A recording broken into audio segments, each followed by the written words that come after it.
Thank you very much. I'm so humbled and honored to be here tonight. I never thought that I would be having a chance in my life being in the United Nations. Thank you, Josette.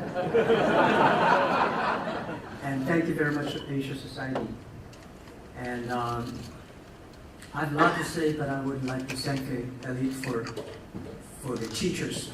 Because when I was sitting there listening what she talks, I learned my English by myself when I was 12 years old. For whatever reason, I don't know, I just fell in love with the language. Every morning from 5 o'clock, I rode a bicycle about 40 minutes to the Hangzhou hotel, looking for foreign tourists to teach me English. I showed them around the city, and they told me English. My English is not perfect, but the things I learned so interesting because the things the Americans, the foreign tourists visit China, they told me are so different from the things I learned from my parents and my teachers.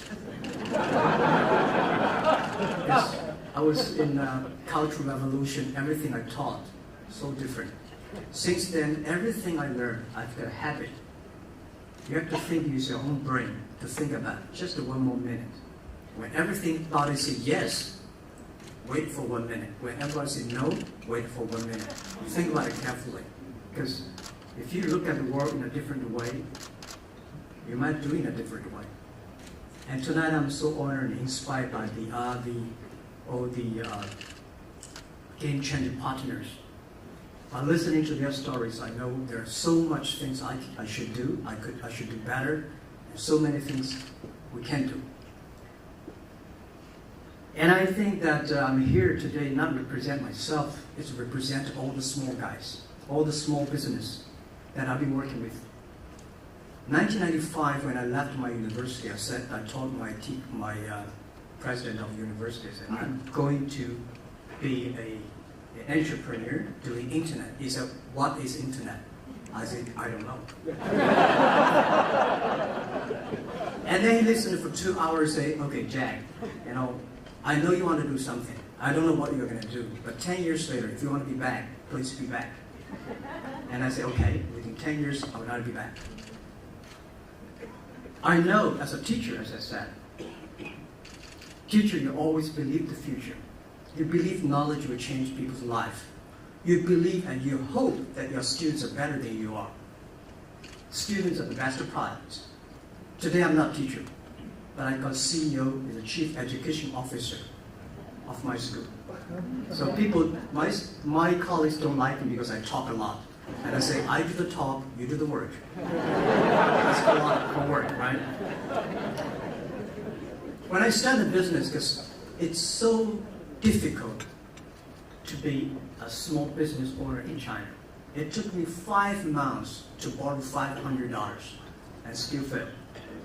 No chance. And it is, and I have no any idea about how to run a business. And when I go to register a company called Internet, the registering officer said, no, there's no such a word internet in the dictionary. How can you register an internet? So he said, you have to register another name. So I said, what's the name? He said, computer consulting firm. And I have no idea about what is computer. So my first company is Hangzhou Hope, computer consulting firm. It was tough. Without knowing anything about the technology, without knowing anything about the computer. In the past 15 years, I've been working. I call myself like a blind man riding on the back of the blind tigers. Those experts riding horses, they all fell. We survived because we worry about the future. We believe the future. We change ourselves. We never complete the others. And I believe one thing. I told my team in my apartment, we have to prove ourselves, because if we can be successful, 80% of young people can be successful. We don't have a rich father. We don't have a powerful uncle. We do not get $1 from government. We do not get $1 from the banks. We start from zero. So we have to work hard. It's not a proof of us. It's a proof of our generation. It's proof of the internet power. So this is I always keep on sharing with the young people. And the other thing, I believe always is small is beautiful. If nobody help the small guys, we can use internet to help the small guys. Because big company, SOE, which is the business owned by government, they were taken care of by government. Multinational companies, they're taken care of by Wall Street, by the money. But only small business, nobody's taken care of. If we can create values for them, we can be successful. Our philosophy is always this: if you can help others successful, and then you will be successful.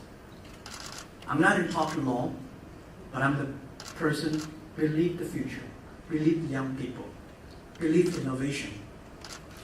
And today, by talking that, I want to say one thing, because just the General Secretary said, the world is full of troubles. Today the world is full of complaints. I complained when I was 20 years old. Bill Gates took all the, Microsoft, IBM, Cisco, they took their big companies. And to us, we are hopeless because they're too big. We complain. But now I never complain. I said, well, I'm a big fat too.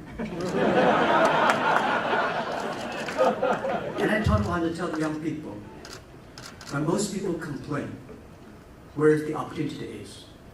People start to complain. Some people complain. People start to change themselves, changing others. Where the opportunity is where the complaints are. Where the trouble, where is the opportunity. And I always believe that. And this is how we've gone through. And the last and very important, I'm going to be giving you a T-shirt, another T-shirt, right? This is the T-shirt. It's the special edition for Alibaba IPO. And it's all made by small guys. And this is a small guy, and the small is beautiful, and small is powerful. But in this T-shirt, very few people know that we have a secret code for Alibaba success. Just like Open Sesame is the secret code for Alibaba. The secret code for everybody is keep your dream alive, because it might come true someday. This is what the secret code is. Thank you very much. Thank you.